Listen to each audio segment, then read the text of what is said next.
ओम अज्ञानतिमिरन्धस्य ज्ञानाञ्जनशलाखया चक्षुरुन्मीलितं येन तस्मै श्रीगुरुवे नमः।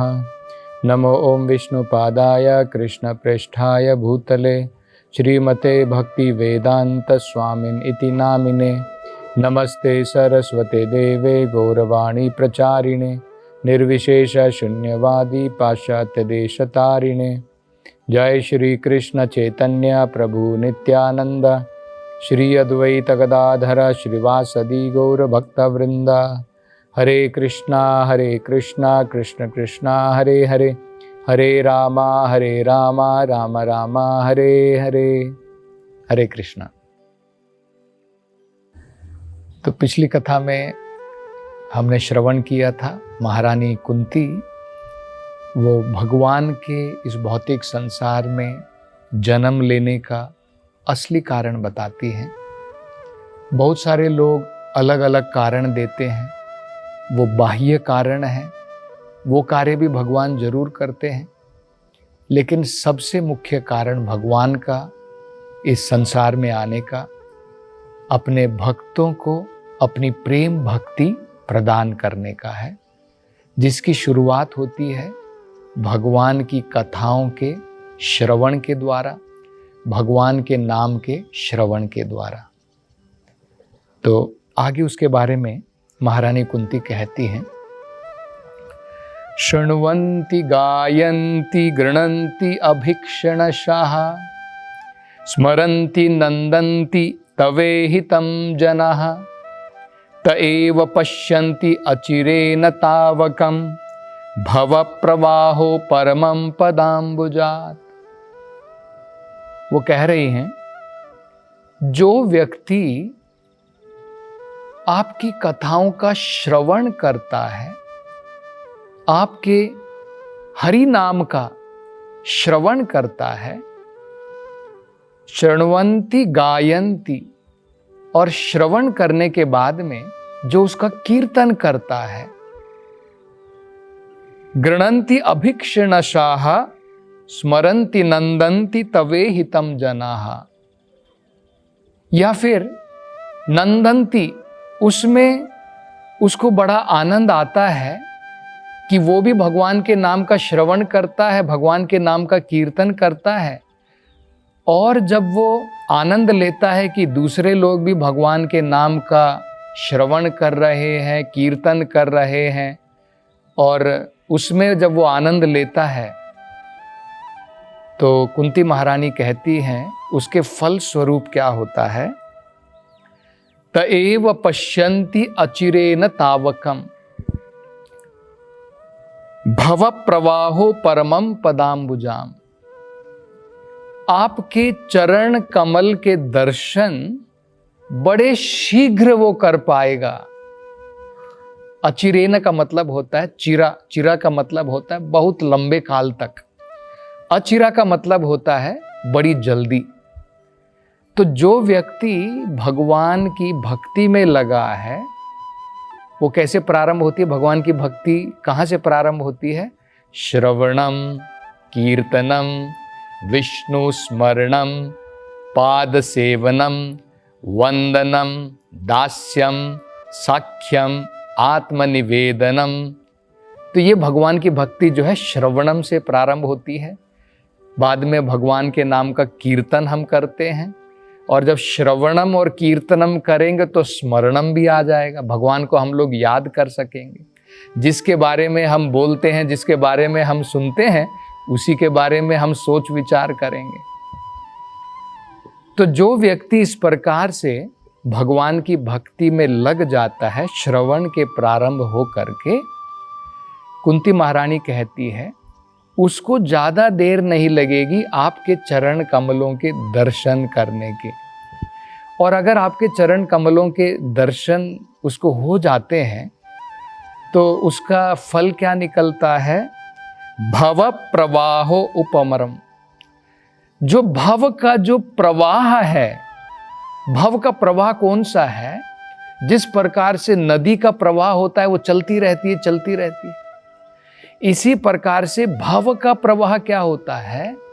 जब बार बार हम संसार में जन्म लेते हैं, बार बार मरण होता है, दोबारा जन्म लेते हैं, दोबारा मरण होता है, ये भव का प्रवाह चलता रहता है, ये जो है बंद हो जाता है। भव प्रवाहो परमम पदाम्बुजम, जो व्यक्ति आपके पदाम्बुजम, आपके चरण कमलों को, उनकी शरण ग्रहण कर लेता है, उनके दर्शन जो कर लेता है, उस व्यक्ति के लिए इस भौतिक संसार के भव प्रवाह जो है बंद हो जाते हैं। तो ये बड़ी सुंदर प्रार्थना कुंती महारानी कहती है। इसका मतलब क्या है? हम सब इस भौतिक संसार में अनेकों चीजों की शरण ग्रहण करते हैं। हम अपने समाज के ऊपर निर्भर रहते हैं, हम अपने ज्ञान के ऊपर निर्भर रहते हैं, हम दूसरों के ऊपर निर्भर रहते हैं, देवी देवताओं के ऊपर निर्भर रहते हैं। लेकिन इन सब के ऊपर निर्भर होने के पश्चात भी वेदों के अनुसार हमें अनाथ कहा जाता है। अनाथ, अनाथ का मतलब जिसका कोई मास्टर नहीं है, जिसका कोई नाथ नहीं है, जिसकी कोई रक्षा करने वाला नहीं है। लेकिन अगर हम भगवान के भक्ति के द्वारा उनके चरण कमल का आश्रय प्राप्त कर लेते हैं, उन्हें सनाथ कहा जाता है। जिसका पूर्ण रूप से भगवान नाथ है, उसे सनाथ कहा जाता है। तो ये हम पांडवों के द्वारा, महारानी कुंती के द्वारा यहां पर सीख सकते हैं। और आगे वो कहते हैं, अपि अद्य नस्त्वं स्वकृते हिता प्रभो जिहाससि सुहृदो अनुजीवनाः येषां च अन्यद् भवतः पदाम्बुजात् परायणम राजसु योजिताम हसाम। वो कह रहे हैं कि भगवान, आप इस भौतिक संसार में हमारे साथ में रहे और आपने जो है अनेकों प्रकार के कार्य हमारे लिए यहाँ पर जो है किए इस भौतिक संसार के अंदर में। लेकिन आप सोच रहे हैं कि अब आपका कार्य संपन्न हो गया है, फिनिश हो गया है, समाप्त हो गया है, और इसलिए अब आप जो है हस्तिनापुर की तरफ वापस लौट रहे हैं। क्योंकि आप सोच रहे हैं कि मेरा जो कार्य था पांडवों के साथ में वो समाप्त हो गया है, और जितने भी ईर्ष्यालु राजा थे, जितने भी हमारे विरोधी राजा थे, दुर्योधन था, दुशासन था, उन सब का अंत हो गया है, और इसलिए आप सोच रहे हैं कि अब आपका कार्य संपन्न हो गया है, मैं हस्तिनापुर की तरफ वापस चला जाता हूं। तो महारानी कुंती याद दिला रहे कि अभी भी ये कार्य आपका संपन्न नहीं हुआ है, क्योंकि दुर्योधन चला गया, दुशासन चला गया, लेकिन उनके जो पुत्र होंगे, उनके जो वंशज होंगे, ऐसा नहीं कि अब वो हमसे मित्रता करेंगे, वो भी हमारे अभी भी विरोधी रहेंगे। तो इसलिए वो कह रही हैं, राजसु योजिता अमहसाम, अभी भी इनके जाने के पश्चात भी अनेकों जो राजा रहेंगे वो अभी भी हमारे से ईर्ष्या करते हैं। तो भगवान, आप कृपा करके यहीं पर हमारे साथ में रहिए। तो ये भगवान के ऊपर निर्भरता जो है हम पांडवों से सीख सकते हैं। पांडवों के पास में कोई कमी नहीं थी, उनके पास में बड़े बड़े योद्धा थे, शूरवीर थे, लेकिन कुंती महारानी उनके ऊपर निर्भर नहीं है कि अर्जुन बड़ा धनुर्धर है, अब अगर जो भी आगे जितने भी ईर्ष्या करने वाले विरोधी जो राजा रहेंगे, अब अर्जुन उनको देख लेगा, भीमसेन है। नहीं, पांडव हमेशा भगवान के ऊपर निर्भर रहे। इसी प्रकार से हमारे पास में हो सकता है कि बहुत कुछ हो, लेकिन उसके बावजूद भी हमें पांडवों से सीख लेनी चाहिए, भगवान के ऊपर हमेशा हम कैसे निर्भर रह सकते हैं। और अगले श्लोक में बड़ा सुंदर कुंती महारानी वर्णन करती है।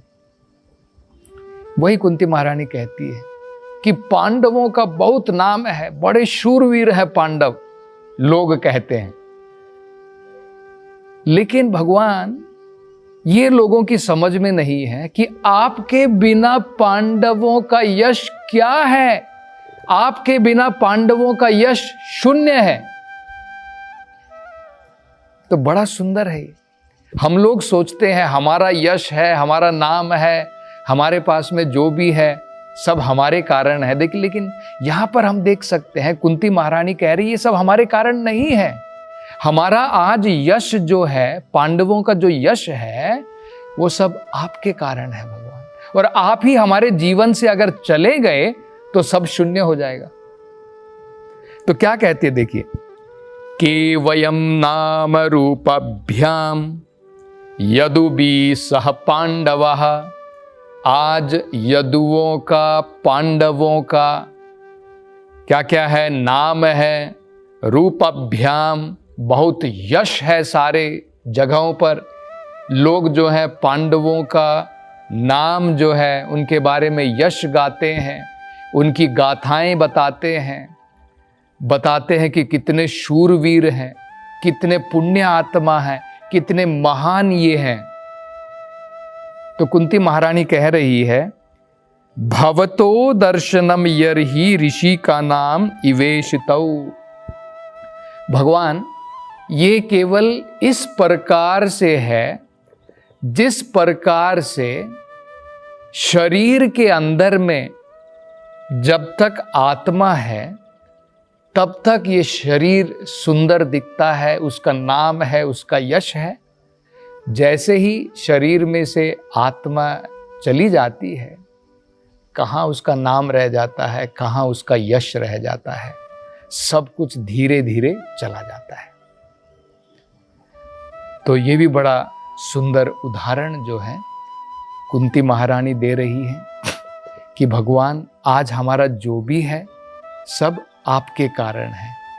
हमारा नाम है, हमारा यश है, और अगर आप हमारे जीवन से चले गए तो हमारा नाम, हमारा यश, सब कुछ शून्य हो जाएगा। अगले श्लोक में वो कहती हैं, नेयम शोभ्यशते तत्रा यथेदानिम गदाधरा त्वत्पदेर अंकिता भाति स्वलक्षणः विलक्षितैः। वो कह रहे हैं कि हे भगवान, आपके चरण कमल जो हैं, उनके नीचे जो अलग अलग प्रकार के सिंबल हैं, उनके द्वारा आप जब धरती के ऊपर चलते हैं तो धरती जो है आपके उन सिंबल्स के द्वारा, जैसे भगवान के चरण कमल के नीचे जो है लोटस फ्लावर होता है, कमल का फूल है, गदा है, तो ये जितने भी भगवान के चरण कमल के नीचे में जो भी अंकित हैं, ये सारे भगवान के जो इम्प्रेशंस हैं धरती के ऊपर अंकित हो जाते हैं जब भगवान अपने चरण कमल धरती के ऊपर रखते हैं। तो वो कह रही हैं, नेयम शोभ्यशते तत्रा यथेदानिम गदाधरा त्वत्पदेर अंकिता भाति। आपके चरण कमलों के द्वारा धरती अंकित हो गई है और इसके कारण हमारे जीवन के अंदर में शोभा है। हस्तिनापुर में, वृंदावन में, मथुरा में, द्वारका में भगवान के चरण कमल क्योंकि वहाँ पर पड़े हैं, अंकित है वहाँ की धरती भगवान के चरण कमलों के द्वारा, इसके कारण उसकी शोभा है, उस धरती की शोभा है। अन्यथा उस धरती की कोई शोभा भी नहीं है। तो ये भी बड़ा महत्वपूर्ण जो है वो बताते हैं। तो कह रही हैं कि अगर आप यहाँ से चले गए तो आपके चरण कमल जिसके द्वारा जो है हमारी धरती पुण्य हो गई है, अंकित हो गई है, वो यहाँ से चले जाएंगे। और अगले श्लोक में वो कहती हैं, इमे जनपदः सुवृद्धः सुपक औषधि विरुदः वनाद्रि नदी उदन्वन्तो ह्येदान्ते तव ईक्षितैः। वो कहते हैं कि भगवान हस्तिनापुर के अंदर में, द्वारका में, मथुरा में, वृंदावन में जितने भी हम देख रहे हैं, क्या क्या है? जनपदा, जनपदा का मतलब होता है गांव हैं या फिर शहर हैं। सुवृद्धा, सुवृद्धा का मतलब है वो पनप रहे हैं, बढ़िया प्रकार से जो है उसके अंदर में प्रोग्रेस हो रही है, डेवलपमेंट हो रही है, पनप रहे हैं वो अच्छे प्रकार से। सुपक औषधि विरुदाहा, और पेड़ों के ऊपर में फल लगे हुए हैं, फूल लगे हुए हैं, और अनेकों प्रकार की औषधियां हमें जो है जड़ी बूटियां उनके द्वारा प्राप्त होती हैं। सुपक औषधि विरुदाहा वन अद्रि नदी उदनवंतः, वन भरे हुए हैं, नदी पानी से भरी हुई है। उदनवंतः, समुद्र सही प्रकार से भरे हुए हैं। ही एदांते तव वीक्षितैहि, ये इसलिए संभव है क्योंकि आपकी कमल नयनों के द्वारा आपने इन सब की तरफ जो है, जब नजरें भगवान ने वहाँ पर भगवान की कमल नयन के द्वारा जब भगवान उनको देखते हैं तो ये सब पनपते हैं, वो शहर पनपते हैं, वो नदियाँ पनपती हैं, सब के अंदर में विकास आता है।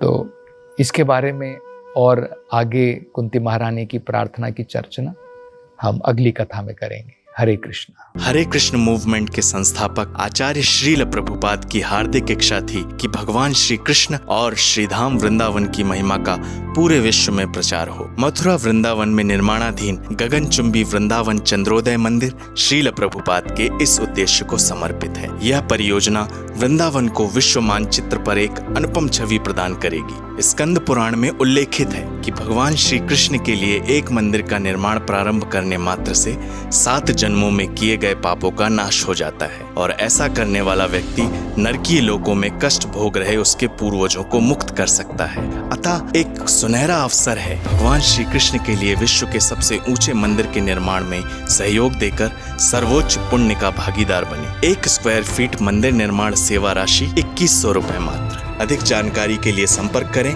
8585850033 एवं 772597726 0।